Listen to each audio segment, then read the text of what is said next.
First things first, instrumenting and collecting telemetry. This is all about gathering those raw signals, the data that you need to actually understand what's happening inside your apps and your infrastructure at any given moment. So, for the exam, you have got to understand that this is all about being proactive. Synthetic monitors, or as Google Cloud calls them, uptime checks, are basically your early warning system. They're out there constantly asking your system, hey, are you there? Are you healthy? From the outside in. This way, you can catch problems before your users ever see them.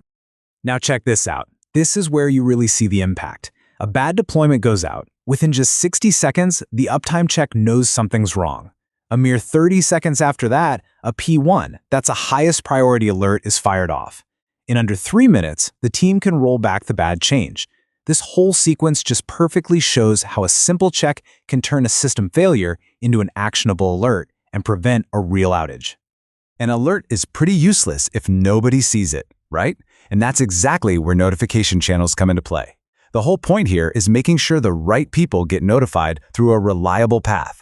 So whether that's a PagerDuty alert waking up an engineer at 2 a.m. or a quick message in the team Slack channel, this is how you connect the signal to the person who needs to take action. Okay, so basic uptime is one thing, but the exam is going to push you further. It's going to test your ability to pick the right tool for the job. You'll need to know about the Ops Agent for digging deep into your VMs, Cloud Trace for untangling microservices latency, and Cloud Profiler for optimizing your code. And then you've got tools like log-based metrics and open telemetry that give you a ton of flexibility in how you measure things. All right, so let's shift gears. You've collected the data, an alert has gone off, and now it's time for troubleshooting. This is the art of finding that needle in the haystack and doing it fast. Think of cloud logging and error reporting as your troubleshooting command center. Cloud logging is the raw feed of every single thing that's happening. But error reporting, that's like your smart assistant. It automatically finds the important errors, groups them together, and tells you, hey, this one's new, or this one's happening a lot. This is a core concept, not just for the exam, but for real-world DevOps. It's the power of structured logging. Look, if you just print plain text, you're making your own life harder. But if you log in a structured format like JSON, cloud logging can parse it automatically. That means you can filter with surgical precision, build metrics, and even set up alerts on any field in your logs. It's like the difference between having a library's card catalog versus just a giant, messy pile of books. And this is where you really see that speed.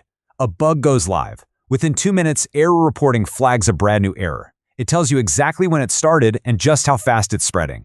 The engineer doesn't even need to write a single complex log query. The problem is just handed to them on a silver platter.